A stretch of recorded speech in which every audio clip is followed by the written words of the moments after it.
The reason that it's called Power Hour is we have got some of the great and the good of the industry along to sort of talk about their career histories, what they've been up to. And they're handpicked and well chosen because they're all at different stages in their career. And I think it's quite important to understand where they're at, where their thoughts are at. And I think particularly it'll be interesting to find out what their next goal in life is. And I think for me, to ask Faye that will be fascinating because um, now she's thinking, God, what am I gonna say? So the whole point of this is it's quite a candid conversation. We'll open up the floor at the end. Do feel free to ask whatever you want to, within reason. But as I say, it's to understand where they are in their careers, how they got there, and where they're going. So we have three panelists. Unfortunately, Sam Coates from Keith Prowse can't be with us. So I'm not saying the pressure's on these guys, but there is more to talk about or more to get out of these guys. So we have Faye Sharp, who is on the far left. Now, Faye founded Zybrant, and Zybrant then got bought by BCD. Her title now is spectacular, and I'm going to get it incorrect because I can't read my own writing. It is VP of Creative Marketing. Is that correct? Okay. Faye also founded a mentoring program called Fast Forward 15, which many of you will have heard about. Next to Faye is Nicola Weston, who is with Slaughter and May. And I would say that she's organising some fairly high-end events for the Magic Circle. Outside of a busy work schedule, because she loves the events industry, Nicola is involved with the United Nations Women as well, and is a volunteer for them, helping organise events and some pretty amazing stuff that they're doing. Finally, we've got Gabby Austin Brown, who comes from a completely different perspective, is a real entrepreneur setting up her own company called The Engagement Company. So we're going to see some really different ideas and thinking from her. And she also works with Egg London as well. So three different perspectives. So I guess the first thing that I'd like to open up is, I don't want to go through massive career histories of where you started and everything, but Faye, what's been your biggest learning in life? I think it's probably to be authentic and honest. And if people trust you, they'll work with you, whether that be your staff or clients, and they'll come with you. And I think, obviously, in an industry like ours, which is people-orientated, that's really important. Okay. Gabby, starting out as an entrepreneur, what's been your biggest learning? Is it the VAT man or is it the accountants are the most important people? I think my biggest learning so far has been that there's more ways to skin a cat, more than one way to skin a cat, sorry. I think being a solo entrepreneur, I've tried to do everything myself. That's including building the website, doing the marketing campaigns, doing all the graphic design. And obviously I can't be amazing at all those things. So actually I've learned to kind of go out and ask for help a bit more. And it's not a sign of weakness. It's actually a sign of strength to ask for help when you need it. So yeah, don't try to do everything yourself. And yeah, look for other options and ways to get around things. I think that's what I've learned. Okay, Nicola. Mine kind of feeds into where Gabby left off, actually. It's kind of making sure that you're widening your skill set, not just kind of trying to get everything from one place. So if you just did your job every day and sort of got as much as you can out of it, I would encourage people, it's what I've done myself, to do something a little bit different to your job where you're still using your skill set. So for example, working with UN Women, I've put on very different types of events than I would have working in a law firm. Kind of public, like being more commercial, kind of getting different contacts in the arts and media. So kind of widening your skill set and making sure that you're doing things outside of work as well as inside of work, kind of building the network. So networking is coming through. Yeah, absolutely. Big and strong. I know I met Faye at 3 and I think by 4:30 we'd managed to move by about 5 feet because everyone was saying, oh, can we stop and talk to you, blah, blah, blah. It's quite amazing. Your network is pretty phenomenal. Okay, so what was your dream job as a child? Because you moved into the events industry and everyone thinks it's terribly creative. But Faye, what did you actually want to be? I wanted to be a millionaire. Okay. That's the truth. I've told this story a couple of years ago in this room, in that when I came from quite a poor background, I didn't have a lot of money. And my mum and dad sort of worked 7 days a week. They didn't have anything. And everything I got was hand-me-down. So that being a millionaire couldn't have been a further away dream than, it was sort of unimaginable. So I just wanted to be someone, be successful, and it probably wasn't about the money. It was about having some gravitas and doing something good. So yeah, got there after a few years, lots of hard work, but that was what I wanted to be. And I know it sounds funny, but it was success that I wanted. And I sort of fell into hotels really as a start off. And just found my niche in events, having worked in a hotel for a year, thinking I don't want to do housekeeping anymore. So, Okay.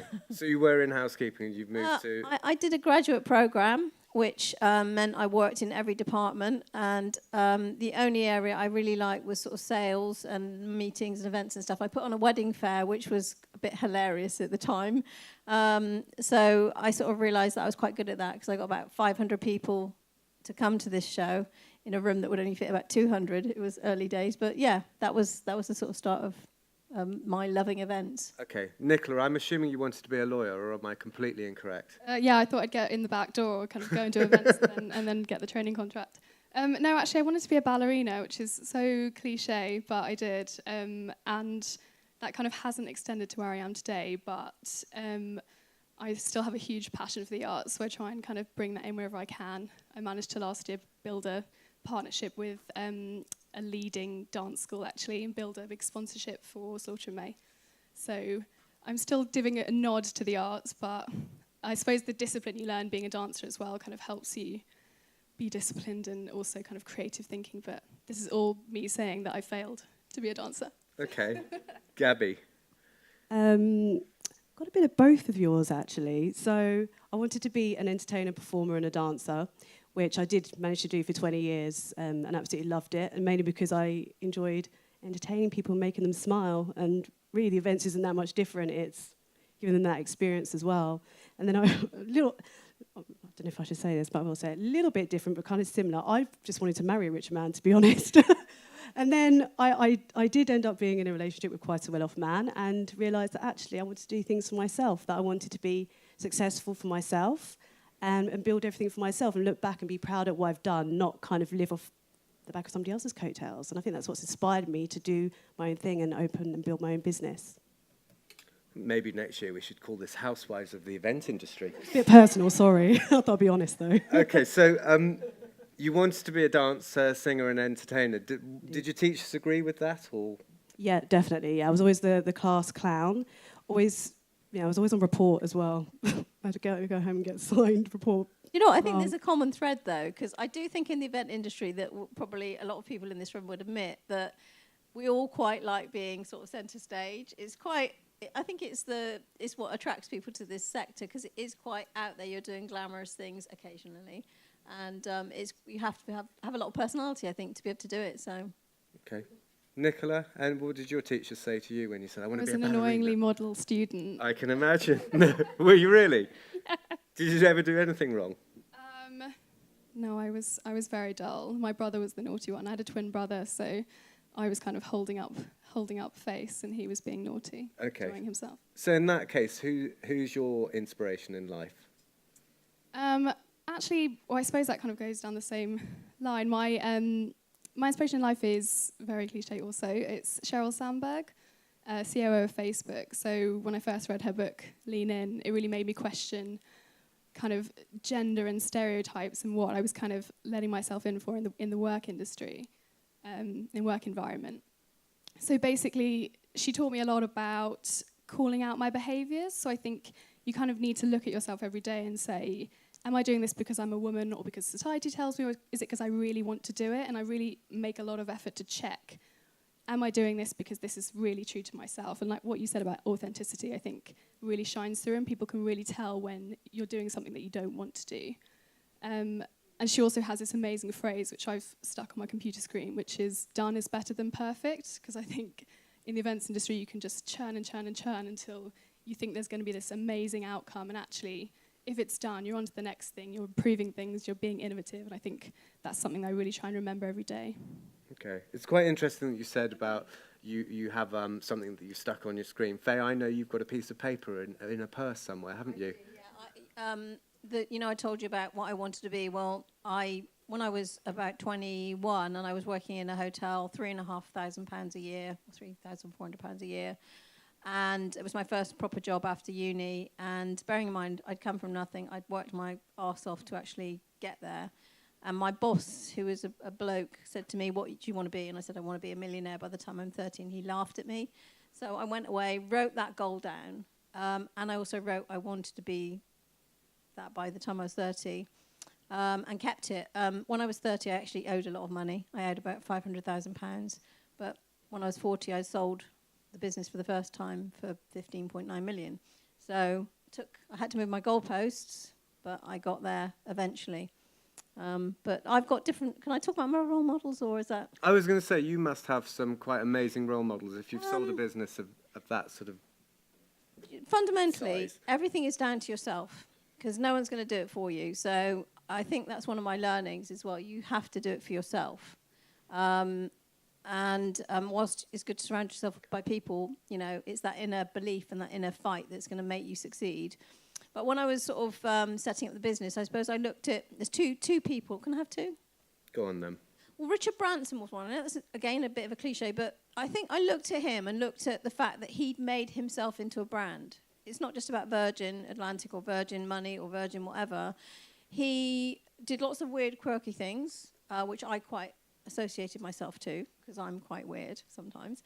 And he also did lots of charity stuff. He also set up lots of schemes where he was reinvesting in business, the environment, all sorts of great things. And I thought, do you know what? That is what I want my business to be like, where people come first, where nothing is wrong, everything is possible, and it's also a good company. So I took a lot from him, and especially doing things like ballooning around the world. I've done things like I cycled 600 miles from Paris to Derby, which killed me, but, and that was good. And the other person, which all of you have, hopefully, they may be here, they may not be here, but that's my mum.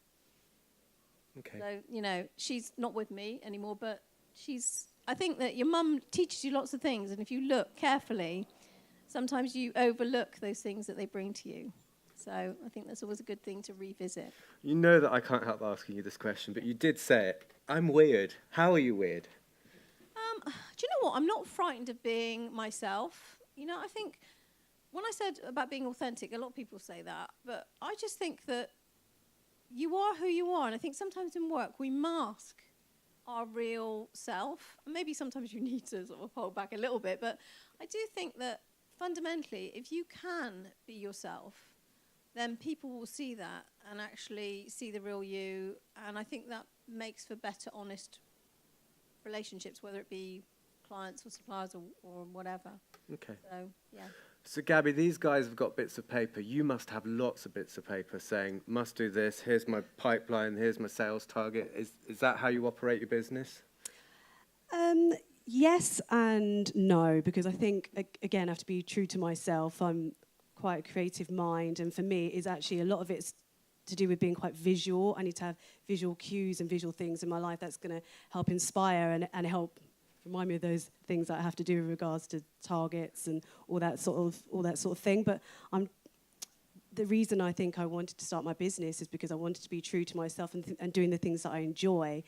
So I try and if I ask my boyfriend to sometimes do those little bits, or I have to do it my way. Really, I don't like to follow kind of traditional methods or means.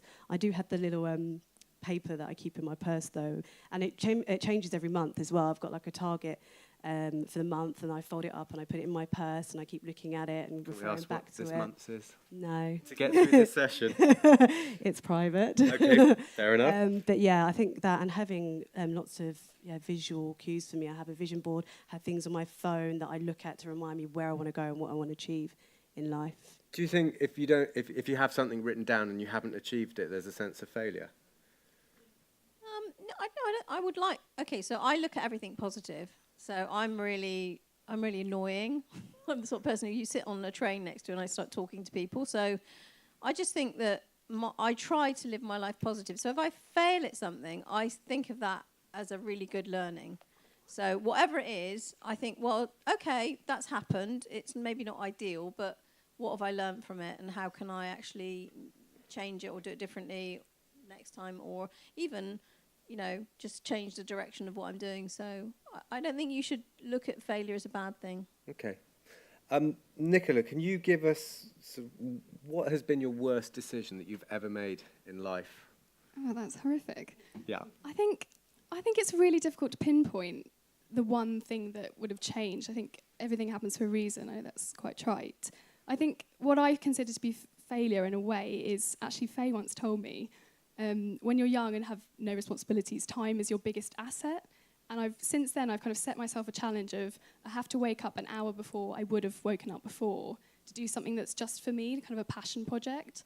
So if I wake up an hour early and go for a run or do yoga or write something for a blog or do some of my UN work, that's something that I've done in the day, and I already feel really empowered going into the day. So if I decide to hit the snooze button, that's a bad decision every day because I'm not doing the things and I'm not going to reach the goals that I want to do. So that's kind of my cop-out way of doing my big decision. Okay. It's kind of an incremental thing. You have to make a decision every day to do what you want. What about you, Faye? Ask me the question again. I'm so What's been your worst decision? What's been your worst decision? You said that you had debt or whatever it was. That must have been pretty scary at the time. Sorry. You said that you were talking about that you wanted to be a millionaire, but you'd ended up having debt at one point, and then you sold the Yeah, I company. mean, yeah, so- don't get me wrong. I think it's like anything. When I first started out in my business and stuff, everything was scary because basically I was putting my house on the line, and you know, with my marriage, I had to like work all the time. My kids, you know, I think the biggest challenge I've had, and this is interesting because there's a lot of ladies in here and men that will have kids in the future, is obviously you do have to compromise some things. You know, there ain't no such thing as a free lunch. But I think that if you balance stuff the best you can, and for example, if you have kids and you love them and you really care for them, then it works, sort of thing. And I think that the biggest challenge I've had is managing my career and family. But I think I've done it really. I've got 2 kids. I've tried to engage them in lots of my business things, so they come along to a lot of stuff. Like if I do a charity thing at work, they'll be there waiting for me at the end of the thing with cake and stuff, saying I'm well done. Or, for example, I did a fashion show, and Felicity, who's doing fashion now, she came and did the makeup. So I try and get them involved, and I would like to think they're really proud of me. So that really is why I do everything. I mean, why do we do stuff? What are we all fighting for? Well, we want to make our family, our friends, our loved ones proud of us, and we want to do the best for them. So that's sort of the inner motivation. And for me, of course, you know, I like it too, but ultimately I want to have the best for them. So, okay, interesting. There's lots of networking, lots of taking time out for yourself and for your family as well, rather than just... I think it's hard at the beginning of your career to take time out. I mean, you know, I'll be honest with you, and I probably didn't take time out. I would, if looking back, there's very little I would change because I don't believe in looking back. I think you have to look forward. But I think the one thing I might say is make sure you balance, you know, work life, and find ways to do that. My balanced life card, and that is you can do stuff and fit it into work so that you're not compromising your personal wellness as well. Are you listening to this, Gabby? It is just free advice for you as you set out with your new business. No, yeah. What's been your worst decision so far? I think giving up too early. I got a very good place in a prestigious dance school, and I managed to go. I went there and trained with them for a year. I was paying for it for myself, so I was working long nights till like 3, 4 a.m. in the morning, then had to get up and go and do a ballet class at like 8 in the morning, and I was literally working my butt off, and it was literally killing me. But I'm not very good at asking for help, which is a bit of a theme that's coming up in my life. So I didn't really tell people what was going on, family, friends, even the dance school I was at. So all I did, I was just left, didn't tell anyone, just left, faffed about for 2 years, kind of going, what do I do? I only want to dance, and then ended up having to go back and do it all again anyway. So time is your biggest asset, and what I did, I just wasted 2 years because I was too afraid to ask for help from people and just be honest about my needs and things. So I think, yeah, wasting time, it's not worth it. Just go for what you want to go for now. There's always a way that you can get to where you want to get. Just, yeah. just give it a go. Don't waste time. Okay. Do you think it's fair to say that we can learn how to be an event manager? Yeah, of The course. tasks that are involved and, Yeah. you know, tick lists.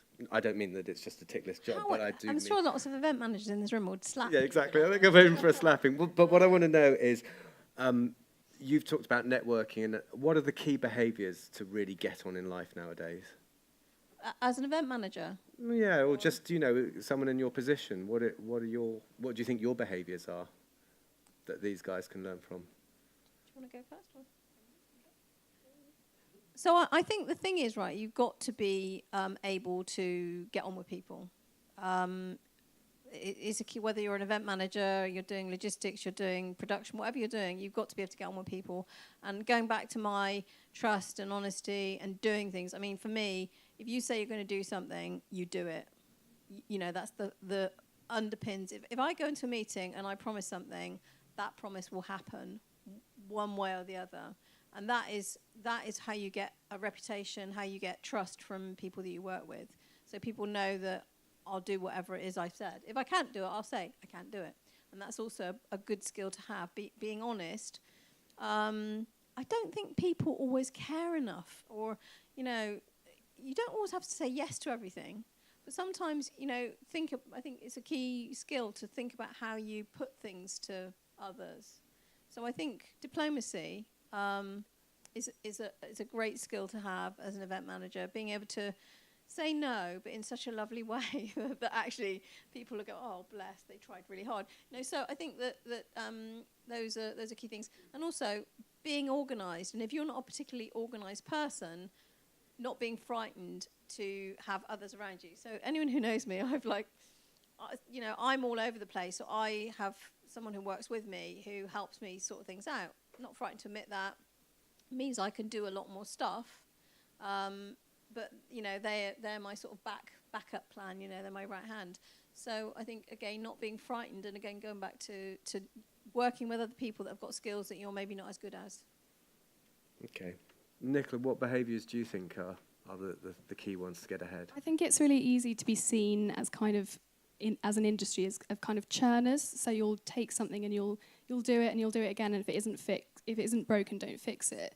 And I think actually a really important quality to have is to make people believe that you are part of the marketing mix and you're able to question why they're doing things and really drill down. And I think you have to be able to build a relationship with someone so that you can actually turn to them and say, actually, have you thought about this? Do you need to be doing this? And not be afraid to kind of kick up the dust and make sure that people know that you're always adding value, because it means they'll come to you more and they will see you as an advisor and an expert, not just someone who kind of orders catering to a room. You'll be, you know, you'll really empower the rest of the industry to be seen as credible if you kind of have that skill to balance being you know, a relationship builder, but also someone who's has integrity and is able to say when things aren't quite right. So good tenacity. Yeah, absolutely. Backed by diplomacy. Yeah. Okay. Confidence. Yeah. Gabby?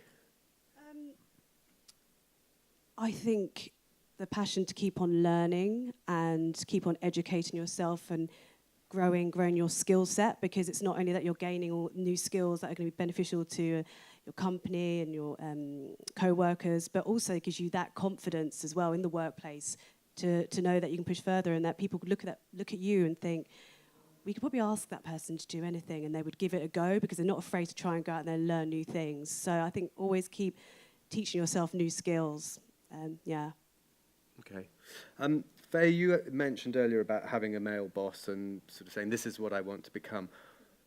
There seems to be massive barriers, or there's lots reported about how women can't get on in the industry to the position that you're in. What do you think the barriers are, and what can we do to bring them down?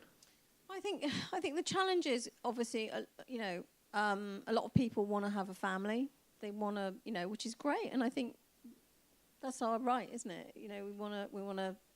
What are we doing it for? As I said at the beginning. So I think that when you're paid XYZ, sometimes it's really hard to juggle childcare, doing the same job, etc. So I think that for me, if that does happen to you, I think that it's important to look at where you could go, what you could do. Could you do something different within the same organisation if you want to go back to work, and look carefully at how you can actually balance your life. I do think that it is tough. It is tough for women to do that because childcare is expensive, etc. I think that's difficult. I think the other thing is confidence.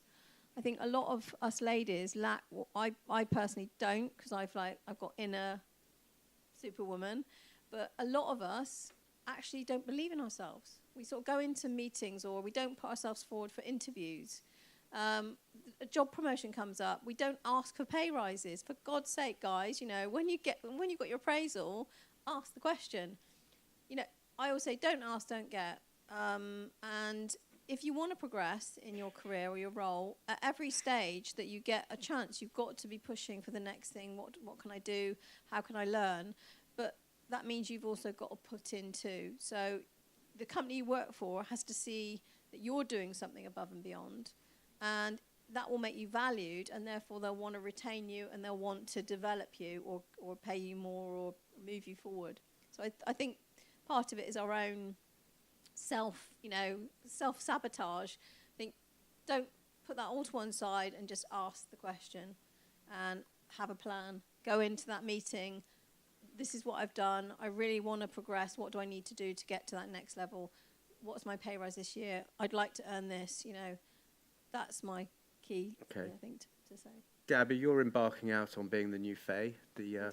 Are there any other barriers that you can see? Well, that's a difficult one because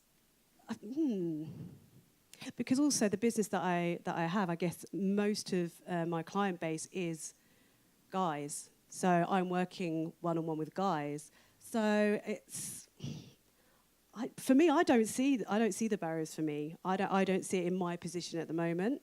And the freelance role that I'm doing at Egg, I'm the corporate manager there, and I've not really experienced those barriers. Maybe I've just been lucky, but I can feel Nicola's itching to say something. I was going to say, because Nicola, you work in, am I right in saying, a fairly male-dominated business? Yeah, absolutely. Yeah. So what's in place for Well, females? I mean, I suppose there's kind of things that are addressing things. I don't think it's just a gender issue in terms of what the barriers are for women. I think we also need to be mindful that there are barriers for men in the sense that there's a lot of kind of toxic masculinity at the higher echelons of these kind of companies, and it's actually not benefiting the men trying to go up these ladders either.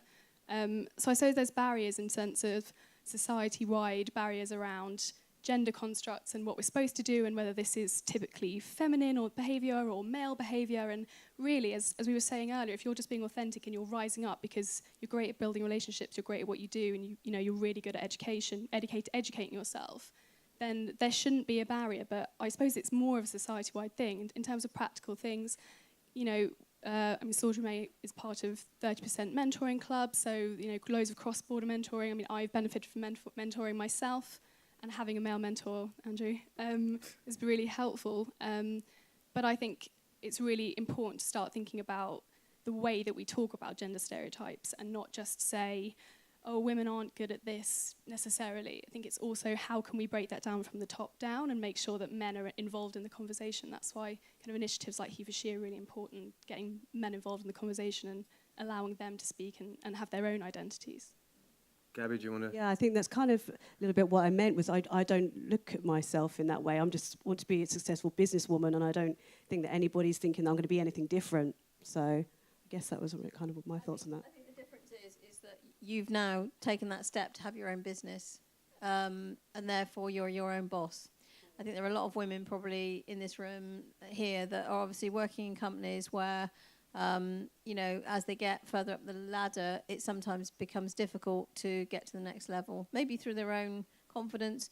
Sometimes unconscious bias. I really don't think that anyone sets out to say we're not going to have a, you know, male or female in this job. And I think that, it is there, and that shows in the stats and the figures that we've researched. It is changing and it's great. And then this is not. I mean, I love guys, you know, and I've got half my board is men and half my board is women, so that's great. I think that I love the term you use, toxic masculinity. I love that.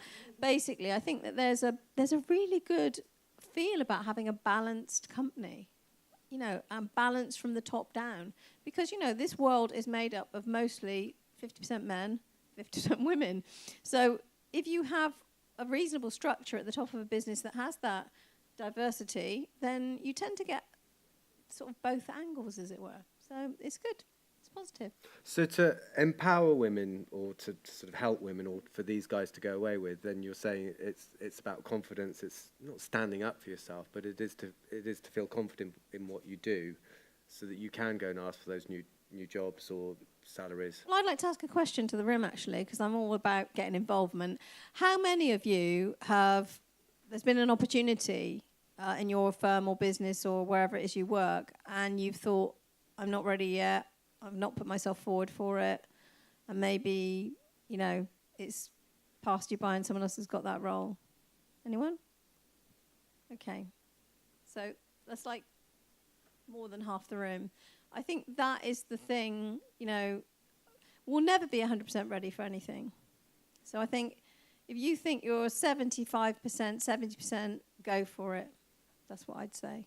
Go for it, and you'll learn along the way. And if you fail on a few things, no matter, you'll learn from that. Okay. Do you think degrees, diplomas, and whatever are more important, or do you think having the network is more important to get ahead in your career? Gabby. I think it sounds like a cop-out, but I think both are incredibly important. So, as I say, your network is your net worth, and I really do believe that. The people you surround yourself with, the people that are going to help you also grow. So I think your network is important, and yeah, you've got to get out there and get yourself seen, and personal branding is really important. So it is about, showing the best that you can be and what you can offer to people. Education-wise, I mean, I didn't do an event degree or anything like that. I did an evening school diploma. It gave me the confidence to think that I had enough knowledge to go out and go for that role.